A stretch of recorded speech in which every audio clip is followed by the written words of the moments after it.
ये आकाशवाणी जम्मू है। खबरें दे बुलेटिन च तुंदा स्वागत। पैहले खास खबरें कन्नै में प्रोमिला जम्वाल। मुक्ख सचिव होरें औंदी श्री अमरनाथ जी यात्रा लेई तैयारिएं दा जायजा लैता। यात्रा लेई 500 श्रद्धालुएं गी सड़क रस्तेयां जाने दी खुल्ल दित्ती जाग। सब्भनें यात्रुएं दा कोविड-19 दा टेस्ट लाजमी होग। केन्द्र सरकारै जम्मू कश्मीर च राष्ट्रीय जरनैली सड़क सरबंधी कम्में लेई 5 अरब 74 करोड़ 16 लक्ख रपें दी सालाना योजना गी मंजूरी देई दित्ती ऐ। कुलगाम च होए दे टाकरे च सुरक्षाबलें 2 आतंकवादिएं गी मारी मकाया। फौज दे 3 जोआन ममूली तौर पर जख्मी होए न। सरकार कालाबाजारी, मुनाफाखोरी ते जमाखोरी करने आलें खलाफ सख्त कानूनें तैह्त कारवाई बारै विचार करा'रदी ऐ। सलाहकार खान होरें अफसरें गी निर्देश दित्ता है जे ओह् सब्भनें जरूरी चीजें बस्तें दे निरखनामें गी लागू करोआन ते कालाबाजारी पर तक्क बी रक्खन। हुन खबरें दी तफसील कन्नै विजय बजाज। सर्वोच्च अदालत पासेआ श्री अमरनाथ जी दी यात्रा गित्तै बनाई गेदी इक उप कमेटी दी कल मुक्ख सचिव BVR सुब्रमण्यम हुंदी अध्यक्षता च इक बैठक लग्गी।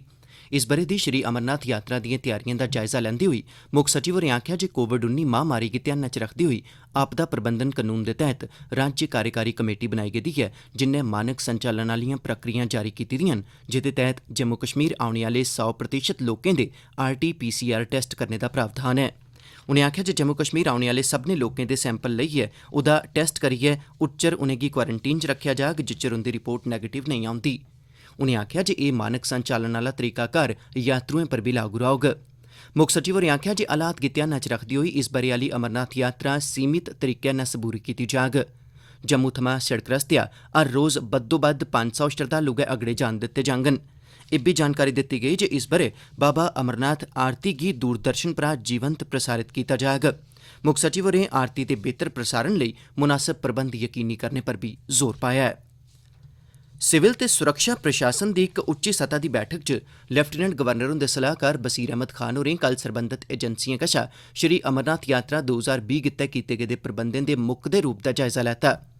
उनें डिवीजनल कमिशनरें गी आखेआ जे ओह् हर थाह्रै दित्ती गेदिएं स्हूलतें दा जायजा लेइयै एह् पक्का करन जे एह् सब्बै स्हूलतां श्रद्धालुएं ते सुविधां देने आह्लें गित्तै मुनासब ते सुद्दियां हैन जां नेईं।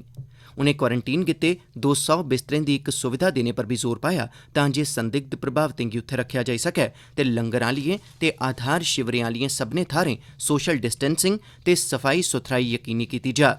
सलाहकार होरें श्रद्धालुएं गी बद्धोबद्ध स्हूलतां देने आस्तै सिविल प्रशासन ते सुरक्षा एजेंसिएं गी आपूं च तालमेल बनाइयै कम्म करने लेई बी आखेआ ऐ।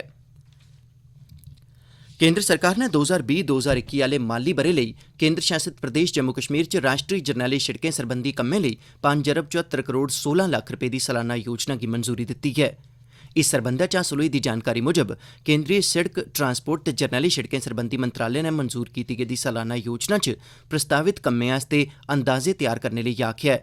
मंत्रालय ने बी आखेआ जे ओह्दे पासेआ जारी हालिया निर्देशें ते ICR दे प्रावधानें मुजब तकनीकी मापदंडें ते बनावट सरबंधी जानकारिएं गी बी एह्दे च शामल कीता जा। जम्मू जिले च ऑनलाइन ते ऑफलाइन तरीके कन्नै हासल होए दे आवेदनें लेई अजें तक्कर रिहाइश सरबंधी 12,000 डोमिसाइल सर्टिफिकेट जारी करी दित्ते गेदे न। जम्मू दिएं डिप्टी कमिशनर सुषमा चौहान होरें कल वीडियो कांफ्रेंस राएं लाई दी इक बैठक दौरान जिले दिएं सब्भनें तहसीलें च डोमिसाइल सर्टिफिकेट जारी करने दे कम्मै दा जायजा लैंदे होई एह् जानकारी दित्ती ऐ। डोमिसाइल सर्टिफिकेट लेई खरी मती गिनतरी च हासल होए दे आवेदनें पर कार्रवाई लेई डिप्टी कमिशनर होरें तहसीलदारें पासेआ हासल प्रगति दी सराहना कीती। तहसीलदारें गी निर्देश दित्ता गेआ जे ओह् अपने दफ्तरें दे बाह्र डोमिसाइल सर्टिफिकेट हासल करने सरबंधी जानकारी गी सिद्धी सौखी भाशा च बोर्ड पर दर्शान तां जे आम लोकें गी इस प्रक्रिया दे बारे च जागरूक बनाया जाई सकै।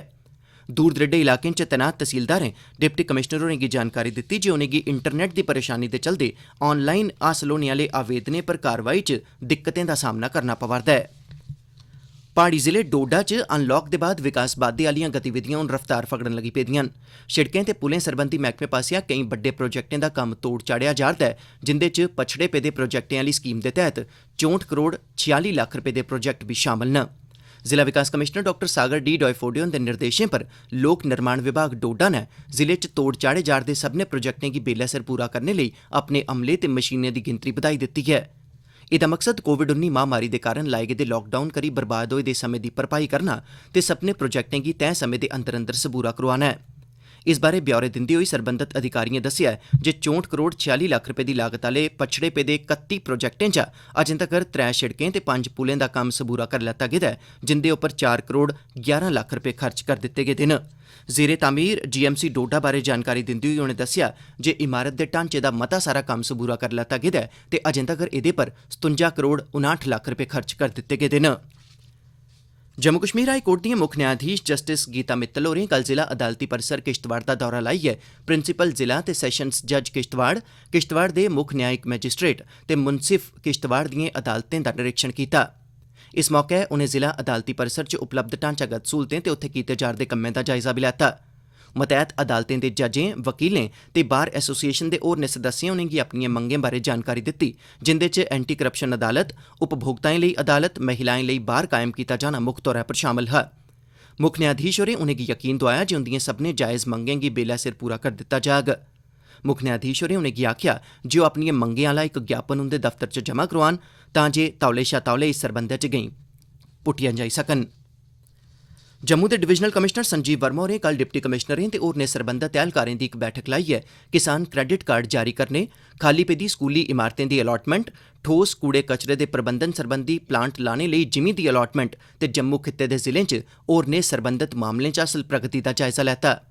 किसान क्रेडिट कार्ड जारी करने दे कम्मै च हासल प्रगति दी समीक्षा करदे होई उनें डिप्टी कमिशनरें गी निर्देश दित्ता जे ओह् 100% लाभार्थिएं गी एह्दे दायरे हेठ आह्नना यकीनी बनान। उनें राई-बाई मैह्कमे ते बैंकें दे अधिकारिएं गी बी निर्देश दित्ता जे ओह् जिला अफसरें कन्नै बैठक लाइयै इत सरबंधै च पेश औने आह्ली रुकावटें गी दूर करन। तोआईं डिवीजनल कमिशनर होरें जिले च ठोस कूड़े कचरे दे प्रबंधन आह्ले प्लांट स्थापित करने लेई जिमीं मुतल्लक मामलें दा बी जायजा लैता। उनें कठुआ, सांबा ते जम्मू दे जिला प्रशासनें गी आखेआ जे ओह् बक्ख-बक्ख थाह्रें पर खुश खरीद आह्ली मंडियां स्थापित करने आस्तै जिमीं दी शनाख्त दा कम्म पूरा करी लैन। एह् खबरां तुस आकाशवाणी जम्मू थमां सुना'रदे हो। हुण बाकी दिएं खबरें कन्नै प्रोमिला जम्वाल। दक्खनी कश्मीर दे कुलगाम जिले दे अर्रा इलाके च कल होए दे इक टाकरे च सुरक्षाबलें दौं आतंकवादिएं गी मारी मकाया। कुलगाम दे SSP गुरविंदर पाल सिंह हुंदे मुजब इलाके च आतंकवादिएं दी मौजूदगी बारै खुफिया जानकारियां थ्होने परैंत कुलगाम पुलिस, फौज दी 34 राष्ट्र राइफल्स ते CRPF आसेआ अर्रा ग्रां च सांझे तौर पर घेराबंदी ते तपाशी अभियान शुरू कीता गेआ। सुरक्षाबलें दी टीम जिआं गै आतंकवादिएं दे छप्पने आह्ली थाह्रै दे नेड़े पुज्जी तां आतंकवादिएं उंदे पर गोलियां चलानियां शुरू करी दित्तियां। सुरक्षाबलें दे जवानें तुरत मोर्चा सांभदे होई जवाबी कार्रवाई कीती, जेह्दे च दौं आतंकवादी मारे गे। मारे गेदे आतंकवादिएं दी शनाख्त अजें कीती जा'रदी ऐ। टाकरे च 3 जोआन बी मामूली तौर पर जख्मी होए न, जिनेंगी बदामी बाग श्रीनगर आह्ले फौजी अस्पताल च भर्थी करोआई दित्ता गेआ ऐ। दक्खनी कश्मीर च 1 जून दे बाद होए दा एह् 17वां टाकरा ऐ। दक्खनी कश्मीर च गै इस ब'रै 1 जून थमां लेइयै हुनै तक्कर सुरक्षाबलें 48 आतंकवादिएं, जिसलै कि घाटी दे बक्ख-बक्ख हिस्सें च होए दे टाकरें दौरान सुरक्षाबलें इस ब'रै अजें तक्कर कुल 120 आतंकवादिएं दा सफाया करी दित्ते दा ऐ। केन्द्र शासित प्रदेश जम्मू कश्मीर च कल नोवल कोरोना वायरस दे 227 नमें मामले सामने आए न, जिंदे चा 30 जम्मू खित्ते थमां, जिसलै कि 197 कश्मीर खित्ते थमां न। कल 227 नमें मामले सामने औने कन्नै हून जम्मू कश्मीर च कोविड-19 दे कुल मामलें दी गिनतरी बधियै 8,246 पुज्जी गेई ऐ। इंदे चा 2,976 सक्रिय मामले न, 5,143 लोक इलाज मगरा ठीक होई गेदे न, जिसलै कि 127 लोकें दी मौत बी होई गेई ऐ। उआं कोविड-19 दे 68 होर मरीजें गी कल ठीक होने मगरा बक्ख-बक्ख अस्पतालें थमां छुट्टी थ्होई गेई। इंदे चा 20 जने जम्मू खित्ते थमां ते 48 जने कश्मीर खित्ते थमां न। मुनाफाखोरी ते कालाबाजारी करने आह्ले लोकें खिलाफ सख्त कार्रवाई दी चेतावनी दिंदे होई लेफ्टिनेंट गवर्नर हुंदे सलाहकार फारूक खान होरें आखेआ जे सरकार इनें लोकें दे खिलाफ PSA जनेह् सख्त कानूनें तैह्त कार्रवाई करने थमां झक्कग नेईं। सलाहकार होरें कल श्रीनगर आह्ले सिविल सैक्रेटेरिएट च खुराक, सिविल सप्लाईज ते उपभोक्ता मामले सरबंधी मैह्कमे दे कम्मकाज दा जायजा लैने आस्तै सद्दी गेदी इक मीटिंग दी प्रधानता करदे होई एह् गल्ल आखी। सलाहकार होरें बी आखेआ जे कालाबाजारी, जमाखोरी ते मुनाफाखोरी दिएं शकैतें खिलाफ जमीनी सतह पर सख्त कार्रवाई यकीनी बनाने दी लोड़ ऐ, तां जे नेहियें गतिविधिएं च मुलव्वस लोकें गी सरकार दी तरफा इक सख्त सनेहा दित्ता जाई सकै।